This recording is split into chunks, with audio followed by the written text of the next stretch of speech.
అమెరికాను వెలేసే సమయం వచ్చిందా? ట్రంప్ టారిఫ్ తుపాకీని మళ్లీ లోడ్ చేస్తున్నాడు. కనిపించినోళ్లను కనిపించినట్టు వేసి పారేస్తానంటున్నాడు. కానీ ఈసారి ట్రంప్ గన్ నుంచి వచ్చే బుల్లెట్లకు అమెరికన్లకే గాయాలవుతాయన్న స్పష్టత రోజురోజుకు ఎక్కువవుతోంది. ఇతర దేశాల ఆర్థిక వ్యవస్థను నాశనం చేసి తాను పెరగాలని కోరుకుంటున్న ట్రంప్ ఇప్పుడు ఆ దేశాన్ని ఆగచేసేలా ఉన్నాడు. అమెరికా గ్రేట్ అగైన్ అంటూ స్మాష్ చేస్తున్నాడు ట్రంప్. అంతిమంగా గెలిచామనుకుంటూ ఓడిపోతోంది అమెరికా. ప్రపంచవ్యాప్తంగా నవ్వుల పాలవుతోంది. మొదటిసారి అమెరికన్లు ఉచితాలు కోరుకోవాల్సిన దుస్థితికి తీసుకొచ్చాడు ట్రంప్. సొంత పార్టీలోనే ట్రంప్ పై తిరుగుబాటు మొదలయ్యేలా సీన్ కనిపిస్తోంది. అణుబాంబు కంటే టారిఫ్ బాంబు ప్రమాదకరమవుతోంది. ఇలాంటి పరిస్థితుల్లో వాణిజ్య యుద్ధంలో అమెరికాను ఇండియా ప్రధాని నరేంద్ర మోడీ నేతృత్వంలో రెబల్ గా నిలిపింది. ట్రంప్ దెబ్బలకు తలొగ్గకుండా తన వద్ద ఉన్న ఆప్షన్స్ వినియోగించుకుంటూ ముందుకు నడవాలనుకుంటోంది భారత్. ప్రపంచానికి తోవ చూపిస్తానంటోంది.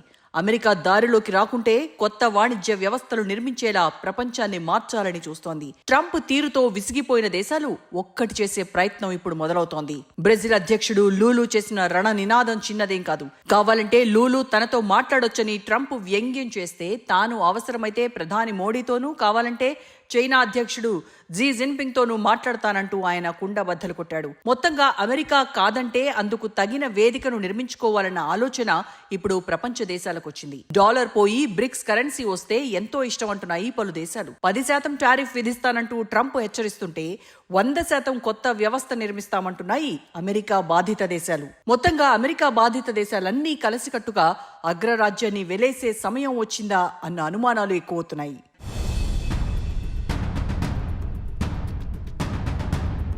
మోకరిల్లండి, ఒప్పందం చేసుకోండి లేదా చావండి అంటూ ప్రపంచ దేశాలకు మోడీ వార్నింగ్ బెల్స్ మోగిస్తున్నాడు. అమెరికా అధ్యక్షుడు ట్రంప్ అమలు చేస్తున్న సుంకాల తుఫాను ప్రపంచ వాణిజ్యాన్ని కుదిపేస్తోంది. మిత్రదేశమా శత్రుదేశమా అనే తేడా లేకుండా ఎవరినైనా లక్ష్యంగా చేసుకునే ఈ విధానం వాణిజ్యాన్ని కేవలం ఆర్థిక సాధనంగా కాకుండా రాజకీయ ఆయుధంగా మార్చేసింది. WTO బలహీనం కావటంతో చర్చలు నిర్వీర్యమవుతున్న వేళ దేశాలు భయంతో కాక ప్రతిఘటనతో ముందుకు రావాల్సిన సమయం ఆసన్నమైంది. చైనాను పక్కన పెట్టి భారత్, వియత్నాం, ఫిలిప్పైన్స్ వంటి దేశాలు కొత్త అవకాశాలను అందిపుచ్చుకుంటున్నప్పటికీ ఇది తాత్కాలికమేనంటున్నారు ఎక్స్పర్ట్స్. ఇప్పుడు ప్రశ్న ఒక్కటే, అమెరికా చెప్పినట్టు నడుచుకోవాలా? కొత్త ప్రపంచ గమనానికి స్వాగతం పలికేలా బాధిత దేశాలన్నీ సమిష్టిగా ప్రత్యామ్నాయాన్ని నిర్మించాలా? తేల్చుకోవాల్సిన సమయం ఆసన్నమైంది. ఇది భారతదేశం సృష్టించిన జాతీయ సంక్షోభం కాదు. సోమవారం అమెరికా అధ్యక్షుడు డొనాల్డ్ ట్రంప్ 50% టారిఫ్స్ బాంబ్ ఇండియాను దహించి వేస్తోంది. రష్యాతో చమురు వ్యాపారంపై, భారత వస్తువులపై సుంకాలను ఇంకా పెంచుతానంటూ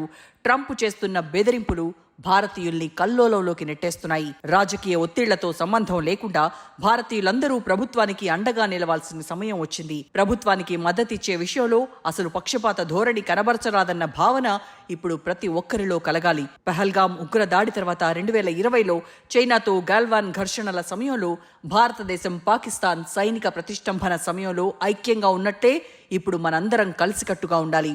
ఆగస్టు 4న చతురతతో, నాటకీయతతో కూడిన బెదిరింపులతో ఇండియన్లను రెచ్చగొట్టాడు. ఇండియాపై అన్యాయంగా, అకారణంగా అమెరికా సుంకాల మోత మోగించింది. యుక్రెయిన్ యుద్ధ వేళ రష్యా చమురు నుండి భారతదేశం లాభపడిందని ట్రంప్ ఆరోపించాడు. ఇండియా పెద్ద లాభాల కోసం రష్యా నుంచి ముడి చమురు కొనుగోలు చేసిందని మండిపడ్డాడు. భారతదేశం నైతికత కంటే పైసలకు విలువ ఎక్కువ ఇస్తుందని ఎకసక్కాలు చేశాడు. ఏకపక్షంగా విధించిన 50% సుంకాలతో భారత్ నడ్డి విరుస్తానంటున్నాడు. మొదట 25% టారిఫ్స్ తో బెదరగొట్టిన ట్రంప్ భారత ఎగుమతులపై పన్నును 50% పెంచేశాడు. ఇది ట్రంప్ నైతిక వైఖరి అంటూ గొప్పలు పోతున్నాడు. భారతదేశానికి ట్రంప్ కపటత్వంతో కూడిన దెబ్బ ఇది. అయితే భారతదేశం ఘాటుగా బదులిచ్చింది, అనూహ్యంగా స్పందించింది. ట్రంప్ ఆరోపణలను తీవ్రంగా ఖండించింది. జాతీయ ప్రయోజనాలను కాపాడుకునే హక్కును సమర్థిస్తూ ట్రంప్ ఆరోపణలను తప్పుదారి పట్టించేవిగా తేల్చిపారేసింది. అన్యాయం అంటూ గగ్గోలు పెట్టింది. అమెరికా స్వయంగా రష్యా యురేనియం, పలాడియం పారిశ్రామిక రసాయనాల దిగుమతులు చేసుకుంటుందని భారత ప్రభుత్వం వేలెత్తి చూపించింది. అధికారులు మీడియా సమావేశంలో అమెరికా డబుల్ స్టాండర్డ్స్ ను ఎండగట్టారు. అమెరికా తప్పుడు విధానాలను తూర్పారబట్టారు. అమెరికా నిశ్శబ్దంగా తన కోసం ఏం చేసుకుంటుందో ప్రపంచానికి వివరించే ప్రయత్నం చేశారు.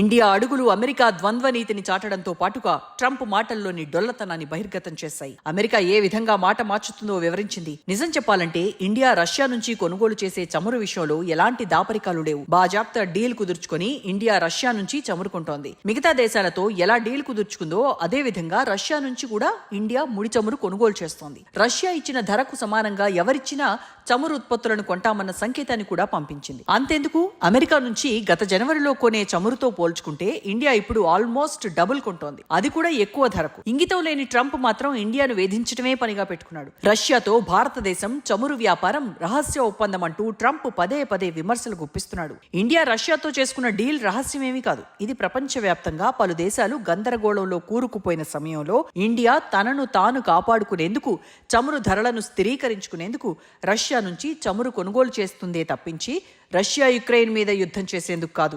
ఇండియా రష్యా నుంచి చమురును పారదర్శకమైన మార్కెట్ రేటు, లభిస్తున్న రేటు ఆధారంగా కొనుగోలు చేస్తుందే తప్పించి రష్యా మీద ప్రేమతో కాదు. యూరప్ దేశాల ఆంక్షలు చమురు సరఫరాకు అంతరాయం కలిగినప్పుడు ఇతర దేశాల మాదిరిగానే భారత్ చమురు ఉత్పత్తులను కొనుగోలు చేస్తుంది. ధరల ప్రభావం దేశ ప్రజలపై పడకుండా చూసుకోగలిగింది. ప్రభుత్వ, ప్రైవేట్ యాజమాన్యంలోని భారతీయ శుద్ధి కర్మాగారాలు ఖర్చు, సరఫరా, భద్రత, ఎగుమతి అవసరాల ఆధారంగా వాణిజ్య నిర్ణయాలు తీసుకున్నాయి. మొదటి నుంచి చమురు ఉత్పత్తుల కొనుగోలు విషయంలో ఇండియాది ఒకటే పంథ. ప్రపంచ మార్కెట్లో చమురు ఎక్కడ తక్కువ లభిస్తుంది, ఎలా లభిస్తుంది, తద్వారా కలిగే లాభం ఏంటి అన్న అంశాలపై ప్రాతిపదికగా నిర్ణయాలు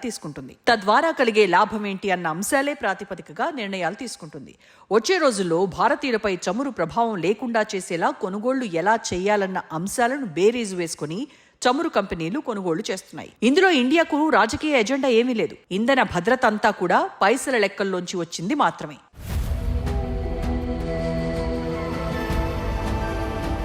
ట్రంప్ ఆలోచన ప్రకారం రెండోసారి ఇండియాపై వేసిన ఆంక్షలు బ్లాక్ బస్టర్ తరహా అనుకుంటున్నాడు. ఇండియాను ఆర్థికంగా ధ్వంసం చేయాలన్న ఆలోచనలో ట్రంప్ ఉన్నాడు. మొదటిసారి అధ్యక్షుడిగా ఉన్నప్పుడు అంతంత మాత్రంగా వ్యవహరించిన ట్రంప్ రెండోసారి అధికారంలోకి వచ్చాక ఆగమాగం చేస్తున్నాడు. గతానికి భిన్నంగా వ్యవహరిస్తున్నాడు. జనవరిలో అధ్యక్ష కార్యాలయానికి వచ్చినప్పటి నుంచి సుంకాల బూచి చూపిస్తూ ఎవరిని మోద్దామా అన్నట్టుగా పేట్రేగిపోయాడు. 7 నెలల తర్వాత ప్రపంచ వాణిజ్య వ్యవస్థ గుర్తించలేని విధంగా మారిపోయింది. సుంకాలు ఆయుధాలుగా మారాయి. వాణిజ్య భాగస్వాములతో చర్చలు నామకే వాస్తుగా మిగిలిపోయాయి. ప్రపంచ వాణిజ్య సంస్థ ఇప్పటికే చాలా బలహీనపడింది. తాజాగా ట్రంప్ నిర్ణయాలతో అది జీవచ్ఛవంలా మారింది. ఒక రకంగా చెప్పాలంటే కోమాలోకి వెళ్లిందన్నమాట. ట్రంప్ టారిఫ్ లెక్కలు అణచివేత కథలను కళ్లక్కడతాయి. అమెరికా సగటు సుంకం ఇప్పుడు 18% దాటింది. కొన్ని దేశాల కోసం ఇది 50% దాకా వెళ్లింది. Canada, Mexico, Bharat, Japan, Taiwan, రష్యాలను బాధేశాడు. కాకుంటే ఒక్కొక్కరికి ఒక్కొక్క రకమైన బాధుడు. ఎంత స్నేహపూర్వక దేశమైనా, ఎంత చిన్న ఆర్థిక వ్యవస్థ అయినా ట్రంప్ విధించిన సుంకాల దెబ్బ రుచి చూడాల్సిందే. ఆగస్టు 1న జరిగిన ఆల్అవుట్ టారిఫ్ ప్రకటనతో ఒకేసారి 90కు పైగా దేశాలను టార్గెట్ చేశాడు. ఇది విధానం కాదు, ఇదో శిక్ష. ఈ సుంకాల వెనక ఎలాంటి వ్యూహాలు లేవు. రోడ్ మ్యాప్ అంతకన్నా లేదు. పరస్పరం ప్రయోజనకరమైన ఒప్పందాలు లేవు. బదులుగా ట్రంప్ అమెరికన్ వస్తువులను కొనండి, అమెరికన్లను ఉద్యోగాల్లో తీసుకోండి అనే అస్పష్టమైన వాగ్దానాలతో బెదిరింపులకు దిగుతున్నాడు. టారిఫ్స్ ద్వారా ట్రంప్ ఆలోచిస్తోంది ఒకటే: చిన్న దేశాలు వాణిజ్య షరతులు అంగీకరించేలా చేయడం, పెద్ద ఆర్థిక వ్యవస్థలను గందరగోళంలో పడేయటం ట్రంప్ వ్యూహంగా కనిపిస్తోంది. కానీ ఇది ఎంతకాలం వర్కౌట్ అవుతుందన్నది మాత్రం తెలీదు.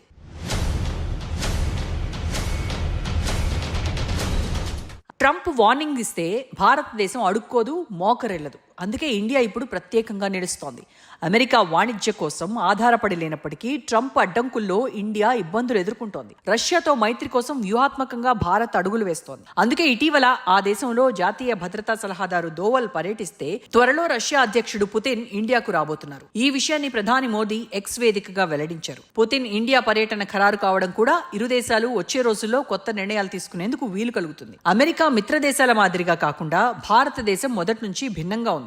ఇండియా ఆర్థిక వ్యవస్థ పెరుగుదల దేశాన్ని ఉన్నతంగా నిలబెడుతోంది. వ్యూహాత్మక ప్రాముఖ్యత ఇండో పెసిఫిక్ భద్రత నుండి చిప్ తయారీ, ఔషధాల వరకు ప్రభావం చూపెడుతోంది. ట్రంప్ నిర్ణయాలతో భారతదేశం సుంకాల బాధను అనుభవించవచ్చు. చర్చల సందర్భంగా ఇండియా అమెరికాను అడుక్కోదు. తన వద్ద ఉన్న ఆప్షన్స్ ద్వారా అమెరికాతో డీల్స్ చేసుకునే అవకాశం ఉంటుంది. అందుకే కావచ్చు భారతదేశం రష్యా నుంచి చమురు దిగుమతులపై ట్రంప్ దాడి నిజమైన ఆందోళన కంటే రాజకీయ ప్రదర్శనగా కనిపిస్తోంది. ఇప్పటికీ అమెరికా ఇంకా రష్యా కీలక ముడి పదార్థాలను దిగుమతి చేసుకుంటూనే ఉంది. అందుకే అమెరికా వాణిజ్యంపై ఆడిట్ జరగాలి. అగ్రరాజ్యం చెప్తోందేంటి చేస్తోందేంటి అన్నది ప్రపంచ దేశాలు తెలుసుకోవాలి. ట్రంప్ సుంకాల వెనక వ్యూహం ఇతర దేశాలతో బిజినెస్ డీల్స్ కోసం కాదు, అమెరికా నిరుద్యోగులకు ఉద్యోగాల కల్పన కాదు, రాజకీయంగా తానొక పవర్ఫుల్ లీడర్ అన్న బిల్డప్ ఇవ్వడం కోసమే. ఏప్రిల్లో వాణిజ్య ఒప్పందాల నుంచి అమెరికాను విముక్తి చేస్తానంటూ రెచ్చిపోయాడు. కానీ అవేవీ కూడా ఆర్థిక విధానాలు కావు, అదంతా తాను గొప్ప అన్న బల ప్రదర్శన కోసమే. కొందరు జర్నలిస్టులు ట్రంప్ గ్లోబల్ టారిఫ్ విధానాన్ని ప్రొటెక్షన్ రాకెట్ అంటున్నారు, కానీ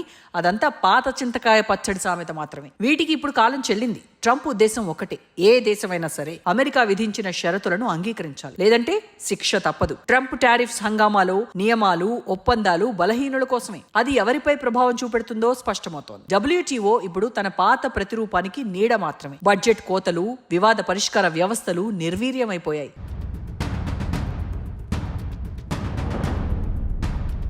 ఆగస్టు 2025 ప్రపంచం ట్రంప్ కొత్త ఆర్థిక సునామీలో జీవిస్తోంది. ఏప్రిల్లో నాటకీయ సుంకాల అమలు మార్కెట్లో భయాందోళనలకు దారితీస్తున్నాయి. టారిఫ్స్ తో వాల్ స్ట్రీట్ కుంగిపోయింది. ప్రభుత్వాలు కళ్లు తేలేశాయి. ఎప్పుడూ షోమ్యాన్ గా ఉండే ట్రంప్ దానిని కొద్దిగా వెనక్కి తీసుకున్నారు. దీంతో కొన్ని దేశాలపై ట్రంప్ ప్రేమ కురిపించాడు. UK 10% సుంకాలను పొందగా EU, జపాన్ పై 15% టారిఫ్స్ విధించాడు. కంబోడియా, పాకిస్తాన్ వ్యూహాత్మక భాగస్వామి దక్షిణ కొరియాపై కూడా పెద్దగా ట్రంప్ దయ చూపించలేదు. ఎలాంటి సూచనలు, స్పష్టత లేకుండా సుంకాలు అడ్డంగా పెరిగిపోయాయి. అమెరికా దిగుమతి సుంకాలు 2020లో 2% నుంచి నేడు దాదాపు 18% పెరిగాయి. దీని వలన 100 బిలియన్లకు పైగా ఆదాయం వస్తోందంటూ కాకి లెక్కలు వేశాడు. ఫెడరల్ ఖజానాలోకి డబ్బు వరదలా పారుతుందని, అమెరికా గర్వం తిరిగి పుంజుకుంటుందని, మేక్ అమెరికా గ్రేట్ అగైన్ నినాదం వర్కౌట్ అవుతుందని విధేయులు భావిస్తున్నారు. కానీ దేశభక్తి కింద ఆర్థిక ఒత్తిడి కనిపించడం ప్రారంభమైంది. అమెరికాలో పౌరులు కొనే వస్తువుల ధరలు పెరుగుతున్నాయి. పెట్టుబడుల వరద పారుతుందనుకుంటే అది జరగడం లేదు. మధ్యతరగతి అమెరికన్లు దేశభక్తి నినాదాలు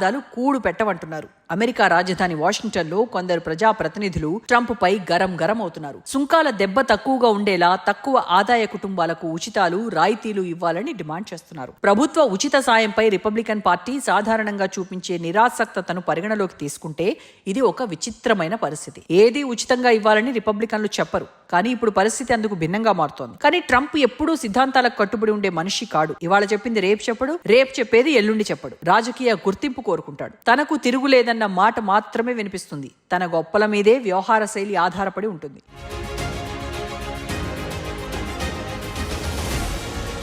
ట్రంప్ నిర్ణయాల కారణంగా ఆందోళన మాత్రం లోతైనది. నిర్మాణాత్మక మార్పుల గురించి ఉండాల్సిన అవసరం ఉంది. అమెరికా వాణిజ్య భాగస్వాములు వేగంగా, వ్యూహాత్మకంగా కొత్త వాస్తవాలకు అలవాటు పడుతున్నారు. ఉదాహరణకు అమెరికా స్మార్ట్ ఫోన్ సరఫరా గొలుసులో చైనా వెనకడుగు వేయటంతో ఏర్పడిన లోటును భారత్ భర్తీ చేస్తోంది. చైనా వస్తువులపై భారీ సుంకాలు విధించడంతో భారత్ టెక్ రంగం గణనీయంగా ముందంజ వేస్తోంది. కానీ ఇది శాశ్వతం కాదని భారత్ కు తెలుసు. ట్రంప్ టారిఫ్స్ మన్ననలు పొందిన వియత్నాం, ఫిలిప్పైన్స్ వంటి దేశాలు చివరికి మరింత సులభమైన మార్కెట్ ప్రవేశాన్ని పొందే అవకాశం ఉంది. ప్రపంచానికి ట్రంప్ పంపుతున్న సందేశం భయానకంగా ఉంది. అమెరికా అనుకూలంగా ఉంటేనే వాణిజ్యం సాధ్యం, లేదంటే మీ సంగతి మీరే చూసుకోండి అన్నది ట్రంప్ సిద్ధాంతం. చాలా కాలంగా ఆటో ఎగుమతులపై ఆధారపడిన జర్మనీ తిరోగమనంలో ఉంది. కెనడా, యూరోపియన్ యూనియన్, ఆసియా దేశాలతో డీల్స్ కోసం ప్రయత్నిస్తున్నాయి. లాటిన్ అమెరికన్ ఆర్థిక వ్యవస్థలు ప్రాంతీయ వాణిజ్య సంబంధాలను కఠినతరం చేస్తున్నాయి. బెల్ట్ అండ్ రోడ్ ఇనిషియేటివ్ విషయంలో చైనాపై రోజురోజుకు ఒత్తిడి రెట్టింపోతోంది. అమెరికా సుంకాలు, బెదిరింపులతో ఆ దేశం కొత్త రూట్ ఎంచుకోవాల్సి వస్తోంది. పలు దేశాలకు డబ్బు, అప్పులతో ఎరవేయాల్సి వస్తోంది. ట్రంప్ సృష్టిస్తున్న కొత్త ప్రపంచ క్రమం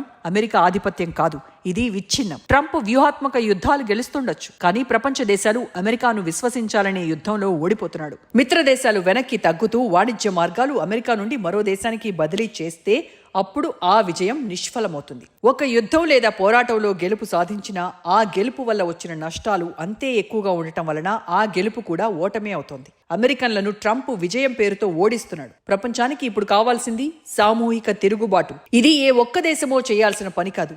దేశాల సమూహాలు సంకల్ప బలంతో ముందుకొచ్చి ప్రత్యామ్నాయ వ్యవస్థలను నిర్మించాలి. ప్రాంతీయ వాణిజ్య వ్యవస్థలను బలోపేతం చేయాలి. కొత్త డిజిటల్ ఆర్థిక వ్యవస్థలు రావాలి. పనికిరాని WTOను సంస్కరించాలి. ఒక్కటి మాత్రం నిజం, ఇక బాబాబు అనుకునే రోజులు పోయాయి.